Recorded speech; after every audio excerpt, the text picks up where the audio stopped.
Hello dear student, welcome to effort English classes. आज हम लोग बात करने वाले एक नए सीरीज आइडम फ्रेजेज के बारे में जो कंटिन्यू रहेगा। आज से मैं शुरू कर रहा हूँ। आज से वन लाइनर आइडम फ्रेजेज की बात कर रहा हूँ, लेकिन जब एक पर्याप्त कंटेंट आपके पास मिल जाएंगे फिर उसके बाद इसका एमसीक्यू जो प्रीवियस ईयर से मैं आपको कराऊंगा। तो पहले हम लोग शुरू करते हैं वन लाइनर आइडम फ्रेजेज को देखना, फिर एक बार हम लोग एमसीक्यू में देखेंगे कि एग्जाम में कैसे पूछा जाता है और कहाँ से क्वेश्चन आते हैं। तो आप देखेंगे सारे प्रीवियस ईयर मैं कराऊँगा, तब तक कराता रहूँगा जब तक पर्याप्त कंटेंट आपको इंडिया में होने वाले सारे एग्जाम के लिए नहीं मिल जाए। तो इसलिए इससे जुड़े रहें, कंटिन्यू एक नोट बनाते रहें और इसको रिवाइज करते रहें। फिर आप देखेंगे एग्ज़ाम आपके लिए आसान बन जाएंगे। पहला हम लोग चलते हैं इसमें वन लाइनर पर अभी बात कर रहे हैं। ब्लैक शीप का मतलब देखिएगा, ब्लैक शीप का मतलब होता है धोखेबाज, ऐसे व्यक्ति जो आपको बीच काम में धोखा दे दे, मतलब आपको विश्वास में लेकर भी धोखा दे दे। मतलब ब्लैक शिप है, धोखेबाज आदमी है, मतलब वो बोलता कुछ हो करता कुछ हो। तो इसका क्या दिमाग में रखेंगे हम लोग? इसका रखेंगे धोखेबाज दिमाग में।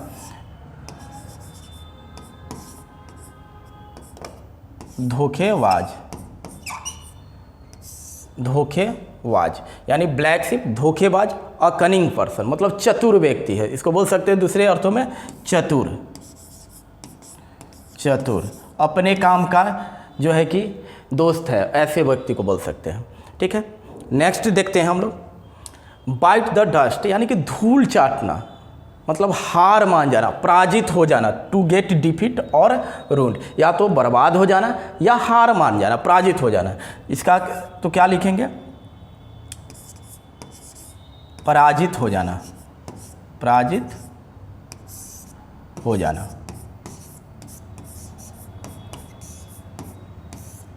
ठीक है, अभी हम लोग वन लाइनर पर बात कर रहे हैं, फिर इस पर हम लोग बात आगे भी करेंगे। पराजित हो जाना।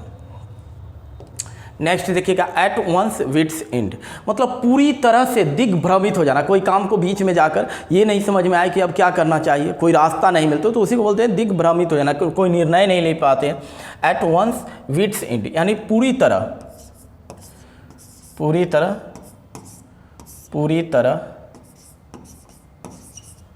दिग्भ्रमित हो जाना,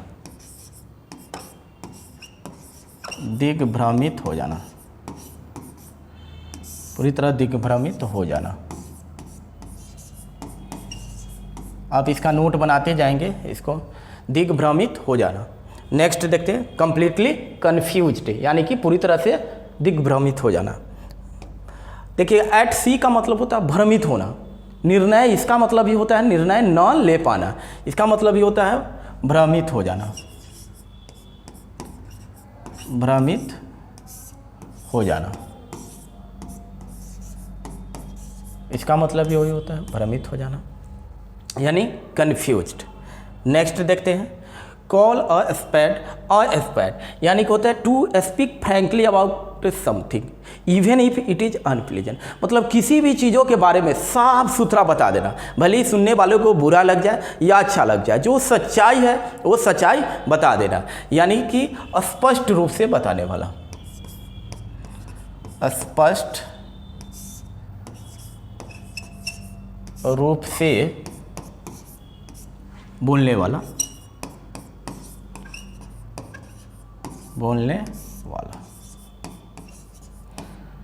मतलब जो साफ सुथरा बोलता है। ये मतलब नहीं कोई लाग लगाव नहीं हो, ये नहीं कि आपसे मेरे को कुछ फायदा है तो मैं अच्छे बात आपको बोलूँ, वो नहीं। आप जो सच्चाई है वो बता देना। ऐसे मित्र कम मिलते हैं आजकल, मिल जाए तो मुश्किल है, बहुत अच्छी बात है। नेक्स्ट देखिएगा कैपिटल पनिशमेंट का मतलब होता है मृत्यु दंड। बहुत बार एग्जाम में पूछा हुआ क्वेश्चन है मृत्यु दंड, मृत्यु दंड, डेथ पेनाल्टी मतलब फांसी मिल जाना, फांसी की सजा। नेक्स्ट देखिएगा ईगल आई मतलब सरसरी निगाह, कोई चीज़ों को बारीकी से देखने वाला होना चाहिए, यानी एकदम बारीकी से देखता हो कोई चीज़। Watching everything closely and attentively, मतलब क्लोजली बहुत नज़दीकी से या अटेंटिवली ध्यान से देखने वाला। नहीं तो क्या बोलेंगे, मतलब बारीकी से ध्यान रखने वाला, बारीकी से ध्यान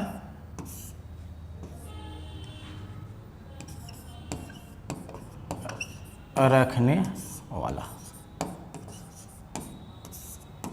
ठीक है, उसी को बोले वाचिंग एवरीथिंग, मतलब कोई चीज़ को देख रहा है। क्या चीज़ कैसे देख रहा है? क्लोजली, मतलब बहुत बारीकी से, नज़दीकी से देख रहा है। एंड अटेंटिवली, मतलब ध्यान से उसको देख रहा है, पूरी सतर्कता से देख रहा है।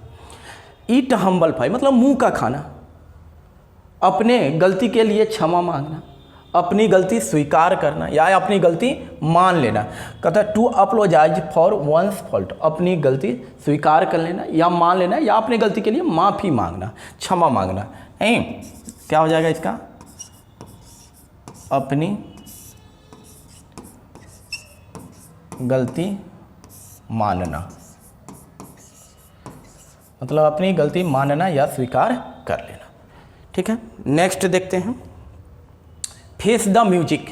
फेस द म्यूजिक का मतलब होता है अपने किए हुए गलती का परिणाम भुगतना। मतलब कोई ऐसा काम कर दिया जो गलत हो गया तो फिर परिणाम भी भुगतने के लिए तैयार रहते हैं। तो इसलिए, और इसका मतलब है टू फेस द म्यूजिक, यानी कि फेस द म्यूजिक मतलब अपने किए का परिणाम भुगतना, अपने गलती का परिणाम भुगतना। अपने किए डायरेक्ट लिख सकते हैं, अपने किए का परिणाम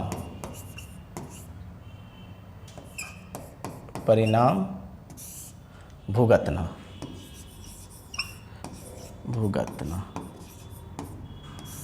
ठीक है, यही देखिए, टू रिसीव पनिशमेंट, सजा को जो है कि स्वीकार करना या भुगतना। टू एक्सेप्ट द पनिशमेंट, सजा क्या करना? स्वीकार कर लेना। क्या कहता है? To accept the unpleasant result, मतलब क्या करता है? अनचाहा परिणाम को स्वीकार करना ऑफ वंस एक्शन, अपने गलती का, अपने किए का परिणाम भुगतना। नेक्स्ट देखते हैं,